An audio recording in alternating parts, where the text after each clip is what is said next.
other. And it looks like we've got bikes headed out on track. There's your 17 of Jake LaForge, yesterday's winner. 33 of Dawson Schaefer out of South Dakota. The 64 and 109, Shane Narbonne and Sean Butterman. Those are the guys looking to upset Jake LaForge from yesterday's win and try and win that championship ring.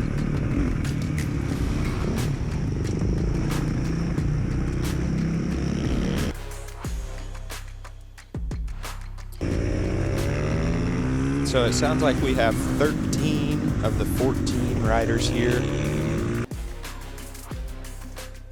I believe, if I'm not mistaken, I think it's the 424 of Josh Jackson has decided to sit this out due to the less than desirable, dreary conditions today.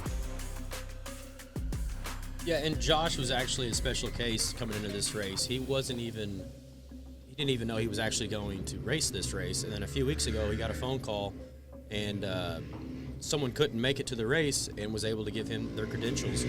And he was able, on short notice, to fly into Oklahoma from Alaska and borrowed a bike and got everything going. But he made a judgment call. He's been off the bike for a few years, and it's wet and rainy, and he does have a day job, so he didn't want to go back hurt. Yeah, absolutely. In these conditions, you have to be as sharp as a tack as far as your bike handling and just your mindset and where you're at as far as your reaction time and everything. So probably a wise call by Josh Jackson to go ahead and sit today out. But it was great to see him back here on a Supermoto bike for the first time in a few years.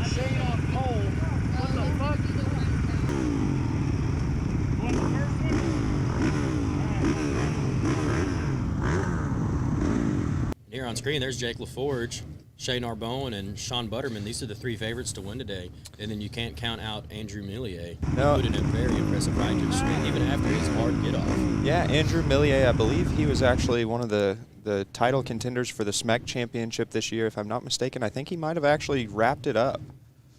There's the 838, Timmy V, Colorado's own. We've all seen Timmy V at a race at some point. The 33 of Dawson Schaefer. 227, the Ironman, Nelson Moreau.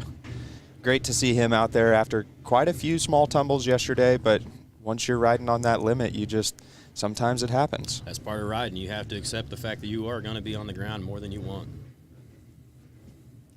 Yeah, you see the 324, Ryan Samp there. He's racing his YZ 250 in the open class, the 80 Bad Brady Towson, number 88 Jake Randell, 403 of Kevin Cartlieroff, the 55 of Coy Baker out of Colorado.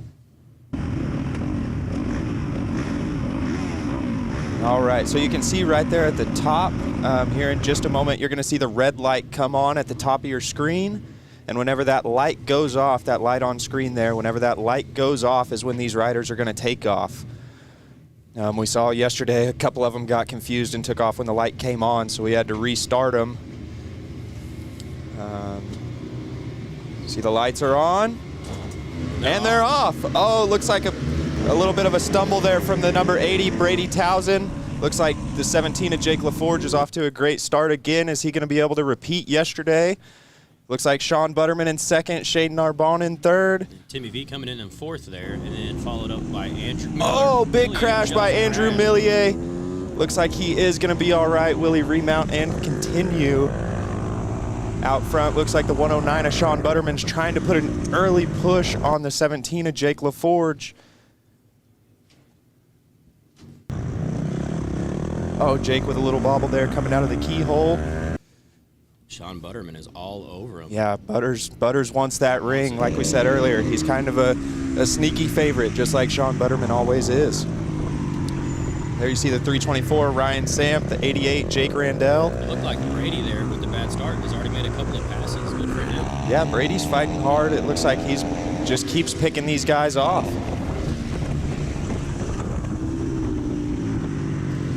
See Timmy V there, not far off the back of this group of leaders. He's right there on the 64 of Shane Narbonne. If Shane has any kind of bobble, Timmy might be able to make a pass. Yeah, and with Sean putting the pressure on Jake like this early in the race, these guys might have to race harder than they want to. This could result in a crash. You never know what's going to happen in these conditions. We saw yesterday Jake ran away, got an early lead, and just kind of maintained that comfortable lead. But with Sean Butterman right on his tail, is he going to be able to just hit his marks and ride consistent, or will Sean Butterman be able to pressure him into a mistake? This looks like it's shaping up to be a very exciting race. 64, Shane Narbonne on screen there. You know, I wonder if this heated battle is working these guys up at all. Yeah, and you also have to wonder if maybe Jake's just riding a little bit cautious, trying to get some heat in his tires and feel out the conditions.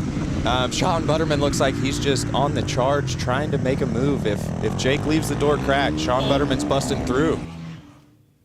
Jake LaForge with a nice little bobble there, but he kept it upright. These guys are really pushing the limits of the track and their bikes right now. Yeah, we've seen Jake make a couple early bobbles today, which wasn't really like him yesterday. He was just real smooth and consistent with that lead. So, again, I wonder if Sean Butterman putting that pressure on is going to give him a mistake. Yeah, that's a good strategy. Just lay the pressure on, make him bobble. Oh, and we see Sean Butterman looking up the inside here into the bank turn.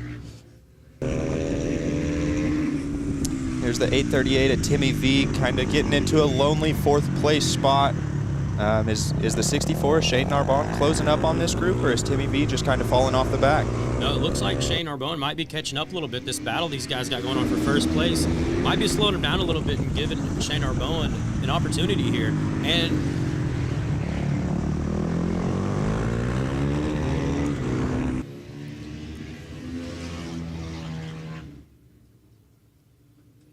these guys keep slipping and sliding. They are absolutely riding at their hardest right now.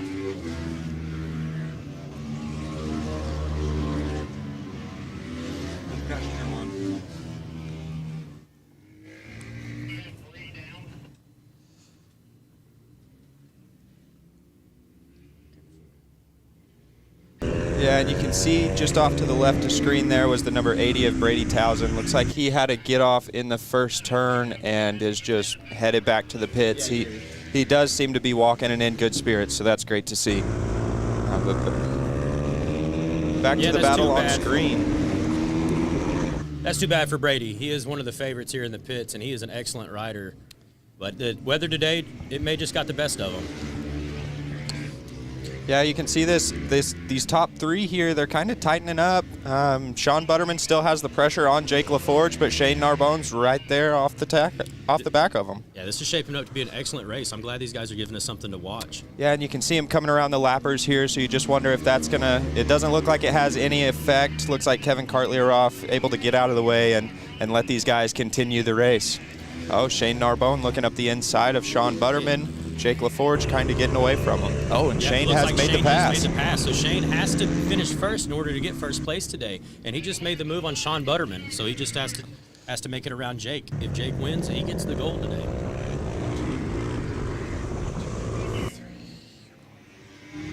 Jake can still win.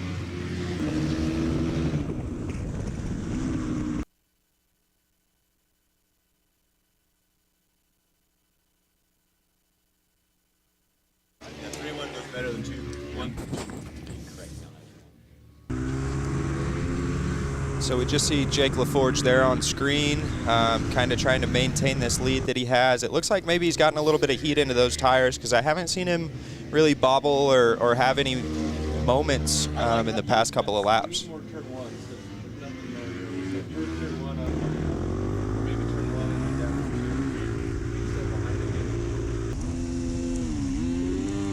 Screen there, the yellow light, that's just because we have a little bit of debris. Looks like some dirt and grass has made its way onto the race course after Brady Towson's crash in turn 1. We don't have much stuff for turn 1. There goes the leaders by on screen. It looks like the 17 of Jake LaForge and the 64 of Shane Narbonne are just starting to put a little bit of a gap on the 109 of Sean Butterman.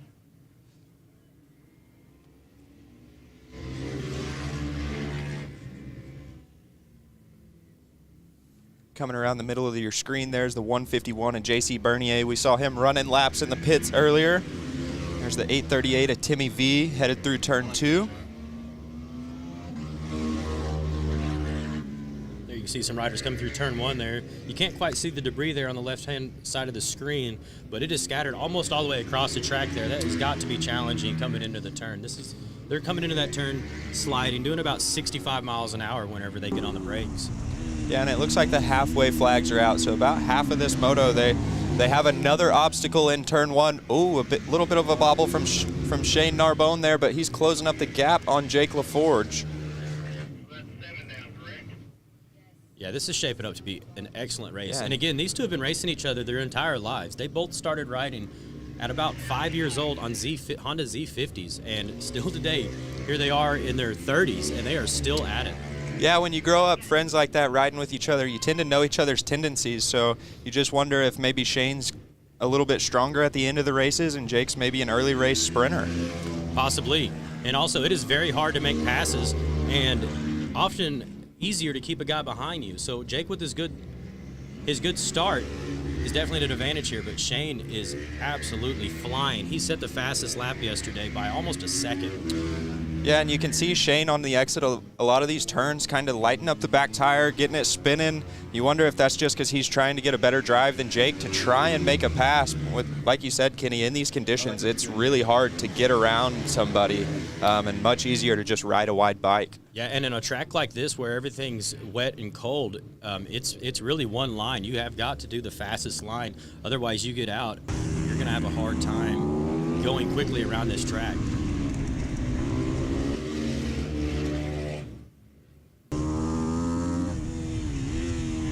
There on screen is the 109 of Sean Butterman riding in a kind of a lonely third place.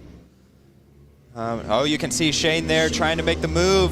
Not quite able to make it happen. Jake's just able to squeeze him out. This is shaping up to be a great battle, Kenny. Yeah, these boys are riding excellent. I cannot believe how fast they're going in these conditions. Yeah, it's very impressive. The pace that these guys are running in these wet, nasty conditions, and I mean, it's really cold too with quite a bit of wind, so I know traction's at a premium, and these guys are not running far off of amateur asphalt-only lap times around this track. You can see on screen there kind of the two different colors of pavement. That's kind of another tricky thing about this track. There's a couple different blends of asphalt, and the traction is different on the different colors of pavement, so these guys are really having to be smart out there and hit their marks. Yeah, and that's in the dry. In the wet, it makes it even harder in these different types of we see asphalt. Shane Narbonne trying to make the pass. Jake got held up by a lapper, and Shane made it happen. That is... Is Jake going to be able to retaliate? It looks like this is the last lap, so that could have been a very crucial pass. Now with this finish, how's this going to play out with Shane getting a third yesterday and a first today, with Jake with a 1 and 2? Wow, so that's interesting, Kenny. Shane going 3-1 is going to be 4 total points, and Jake going 1-2 is only 3, so I think that makes Jake your champion. We will find out. Those are unofficial results. Great race these two put in. Yeah, absolutely. We can see Shane with a little wheelie there. Awesome. And there's Sean Butterman. Looks like he's in good mood. That's great. These guys look like they had a fun time on the track. There's the 403, Kevin Cartlier-Off. This guy's a character. 227, Iron Man, Nelson Moreau. Back there we see the 88, Jake Randall. Nelson's coming from Canada, Jake from the Pacific Northwest. So these guys made quite the trip to come all the way here to Oklahoma for this race. Dawson Schaefer coming across the line there. You see Timmy V with his hand behind his exhaust, just trying to get his fingers warmed back up, I would imagine. Yeah, I'm sure it's brutal out there. These guys were complaining yesterday about not even being able to feel their clutch or their front brake lever whenever they came in. 33 at Dawson Schaefer coming out of the Sturgis, South Dakota area. Great ride by Shane Narbonne. Excellent ride. He put it in today. Yeah, Shane made a couple really smart moves, just kind of stalking his prey, if you will, and was able to make it happen.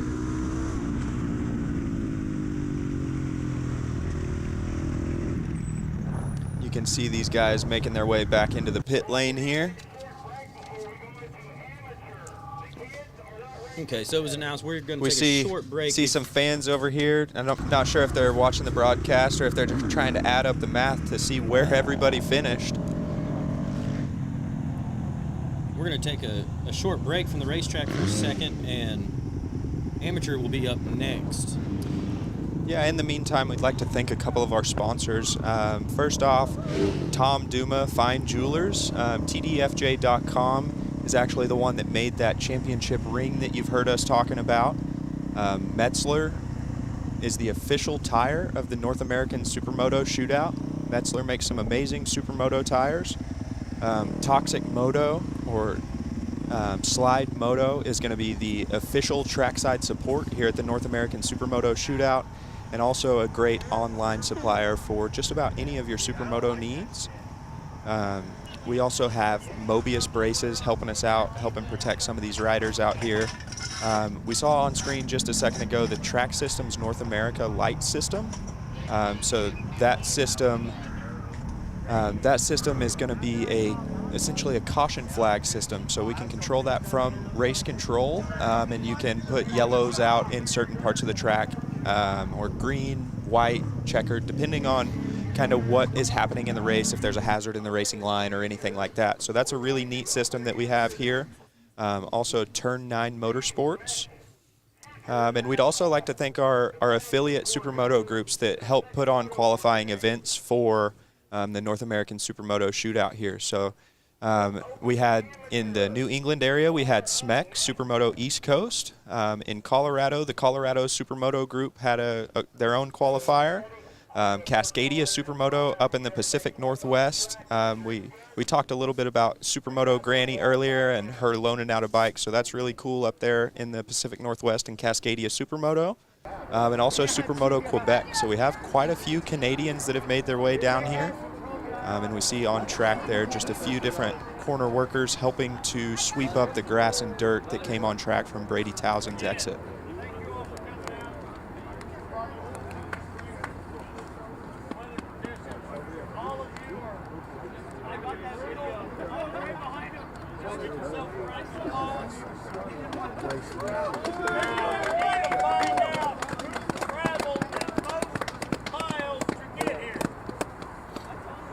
Thanks for joining us, and we will be back momentarily with more racing action. We're coming up next with the Nass Amateur Supermoto Moto 2. So we'll be back soon. Shane, how many miles you drive to get here? How many miles? How many miles? Is that your resident? Yeah, he didn't drive. Switzerland. He's pulling down. So you flew in from Switzerland for this?